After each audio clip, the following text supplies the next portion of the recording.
Macmillan Audio presents The Husband List by Janet Evanovich and Dorien Kelly.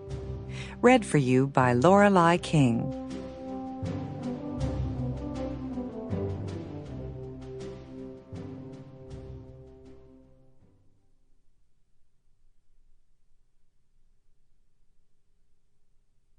Chapter 1. Close your eyes and think of chocolate cake, Caroline Maxwell told herself. It was the only way she could get through this tedious dress fitting. Even in the advanced year of 1894, an American heiress had certain rules to follow, and allowing herself to be a pincushion for the House of Worth seemed to be one of them. What Caroline really wanted was adventure, independence, and to see the world, but she doubted her parents would ever come to their senses enough to set her free. The seamstress who accompanied Caroline's new wardrobe from Worth's Paris dress shop across the Atlantic to the Maxwell family's Fifth Avenue residence wielded another pin. Caroline winced in anticipation. The angry-looking woman had already caught skin twice. Maybe her aim was off due to the lingering seasickness that delayed yesterday's fitting, or perhaps she was intimidated by the dozens of china figurines Mama had positioned about Caroline's enormous sitting room. The sense that one was being watched by countless beady little eyes could be unsettling. Not to mention the house itself. With 60 rooms, it too could rattle a soul. "Your measurements have changed," the Frenchwoman accused. And then there was that. "Impossible," Caroline fibbed. She glanced at her mother, who kept an eye on affairs from her regal perch atop the massive red velvet and gold-gilt settee that she'd also insisted must be part of Caroline's quarters.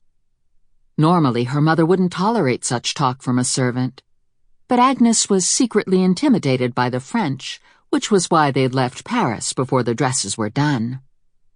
Mama brushed away an imaginary crumb from the fabric of her conservative, high-necked, dove-gray morning dress, and then fussed with a tiny bit of lace at each cuff.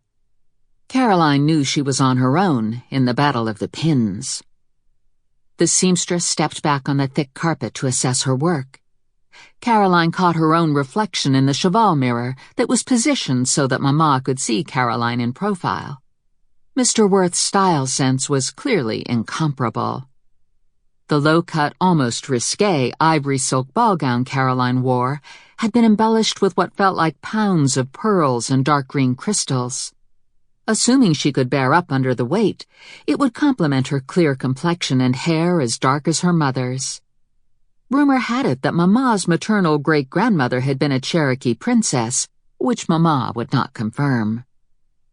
Worth's skills had also made Caroline's slight surplus of curves an asset rather than a detriment. Come the season, she was doomed. She had no idea what she could do to top last year's anti-marriage efforts. All the same, she intended to escape this year's marriage market as she had 1893's, unwed, unpromised, and as independent as she could be, which, in her opinion, was not saying much. Caroline released her breath and unclenched clammy palms as another pin met only fabric. And in other sunny news, her mother's insecurity meant that at least Caroline would not be facing French dukes on top of the English dukes Mama kept pushing her to marry. "Absolument, you have gained since your last fitting," the seamstress said, "and more than a little." Caroline answered with a vague smile. It would never do to confess that she'd begun midnight kitchen forays to ease her tight nerves.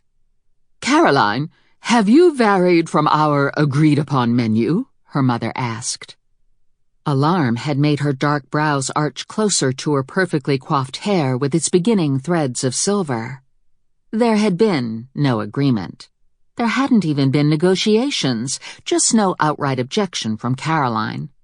She decided long ago that working around her mother was more diplomatic than upsetting her. Easier, too.